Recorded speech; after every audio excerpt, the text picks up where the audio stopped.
бұл кісінің шын аты Ғабдулқайым Мұхамедханұлы. 16 жыл туған, қаңтардың 6-сында.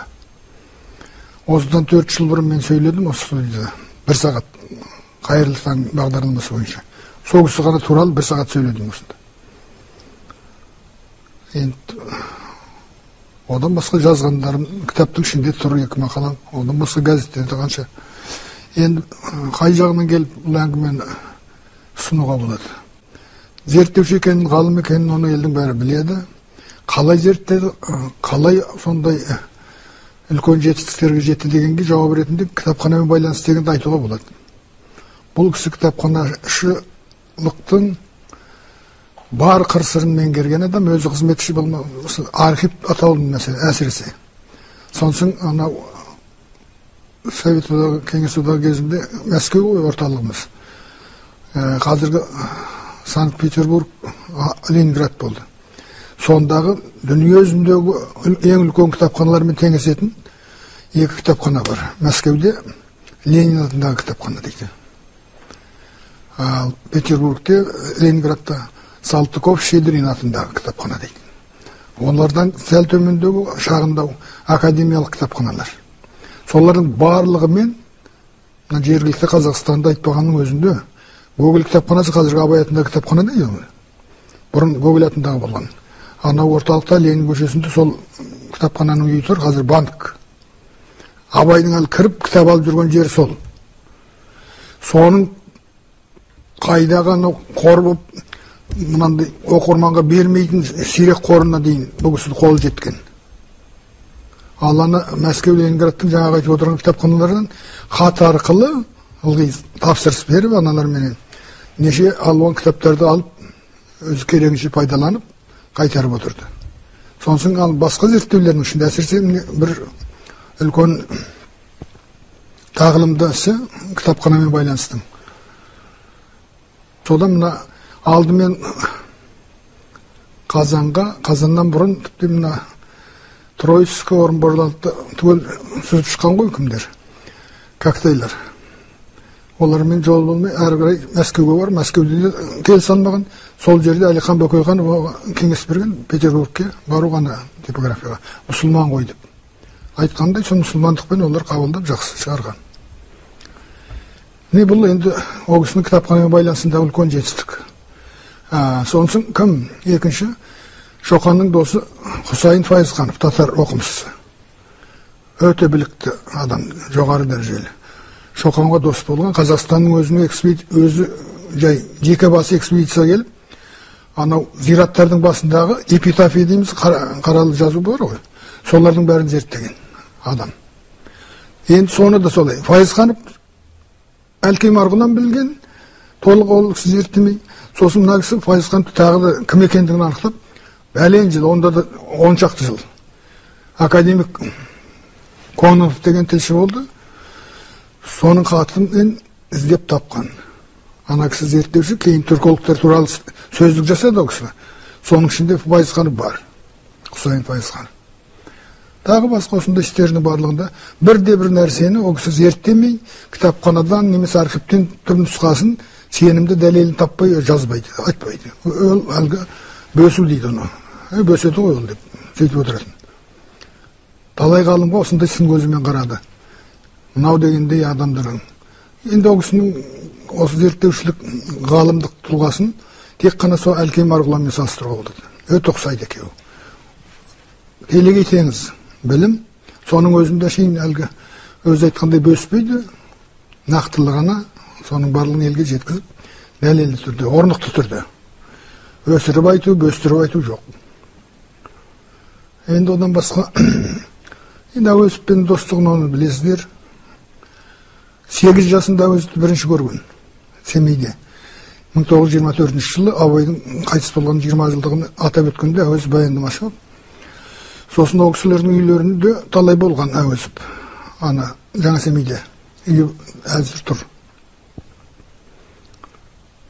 24 жылы бірінші көрген 8 жасында. Одан кейін 5 рет көріп, 24 жасында 1939 жылы Алматыға Жазушылар одағының съезіне барғанда 24 жаста енді есейген жігіт. Сонда 6-шы кездесуінде Әуезовпен кәдімгі шәкірт ретінде жақындасып табысып, іні болып, туысқан болып, солай қалған өмірлері достықта өткен. Көп жақсылығын көрген Әуезовтың. Жетекшілігін, кандидаттық диссертациясын қорғағанда жетекші жасады. Басқа жағынан сан түрлі қамқорлықтар жасаған. Бұл кісі де шәкірт ретінде ол кісінің барлық үміттерін ақтады деп айтуға болады. Өзгесін айтпағанда Абай жолы эпопеясының өзіне материал жинауға бұл кісі көмектескен. Мысалы үшін 4-ші кітапта Сармолла деген хазірет бар ғой. Семейде оба аурумен барлығы эпидемия болып қырылған кезде деп, сосын ана қарсыластарына бұл кісі діннің ілгерішілдік бағытында прогрестік жолды қолдайтын адам. Онымен әріптес мешіттегілер оны жау көреді. Мынаның білімі артық. Сосын соны қастандықпен өлтірген ғой. Сол суреттелетін жерде Сармолланың жағдайын, сосын мешіттегі былықтардың барлығын мына кісі жазып беріп отырған. Немесе бірінші кітапта Бөжейдің асын беру бар ғой. Абайдың ең бірінші ел арасында аты шыққаны, қандай керемет адам, жап-жас жігіт, анандай ас беріп, соның бәрін басқарды деп. Енді ас болғанда айтарлықтай болған, Әуезов суреттегенін білесіздер. Сол асты да Бөжейді қалай жөнелткендігінің ырымдық, салттық көріністері бар. Атын тұлдады. Немесе әлгі кімдер Тоғжания, кімнің қызы Сүйіндіктің барлығы келе жатқан ердің басында қамшысы шәншулі тұлдаған бос ат, үстінде ер тоқым ғана. Сосын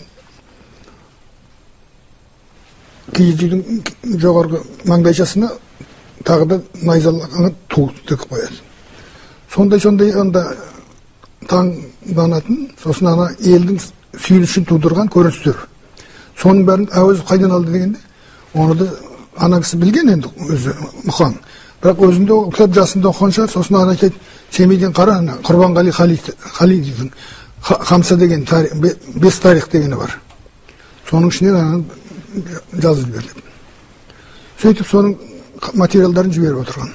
Жалпы жобасы өзара хат жазысу бойынша көлемді қайтсы бір тон болатындай болған деп шамалауға келеді. Бірақ өкініші, ол мына кісін соттағанда тәркілеп алып кеткен ғой. Одан қайтпаған, бар жоғында жауап бермейді, айтпайды, өтіп жүрген бе, сондай болу керек. Өзінің айтқандарының әлгіндей, түйінді жерлері осындай. Енді ұстаздығын ел тағы да жақсы біледі.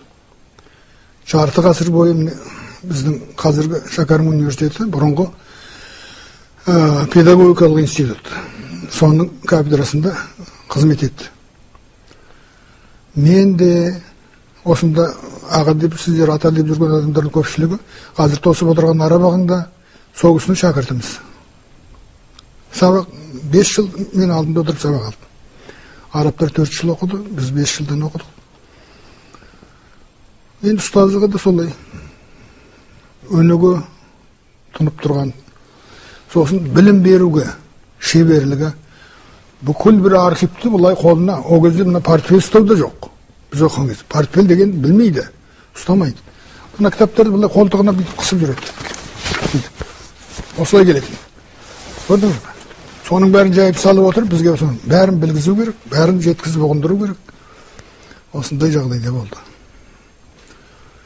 Зерттеушілігінің ең шоқтығы белгілері Абай шығармашылығын зерттеуі, оның айналасы ақындық. Тіпті онан да артық ең бағалы еңбегі Абай шығармаларының мәтіні, текстісі. Абай шығармаларының текстологиясы деген кітабы бар. 1959 шыққан. Махамбет шығармаларының текстологиясын зерттегені бар. Қанша сөздердің шындығын анандай мағынасын ашып түсіндіріп берген. Тағы қандай жағдайлар. Жай адамгершілік азамат ретінде сондайлық кішіпейіл.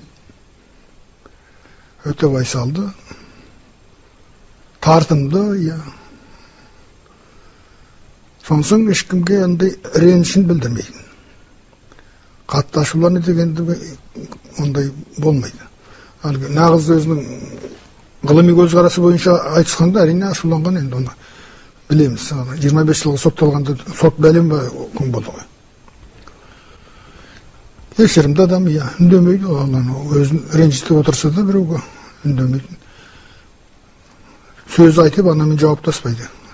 Жек көргенде түрінен байқауға болады енді. Демексін тартады болды.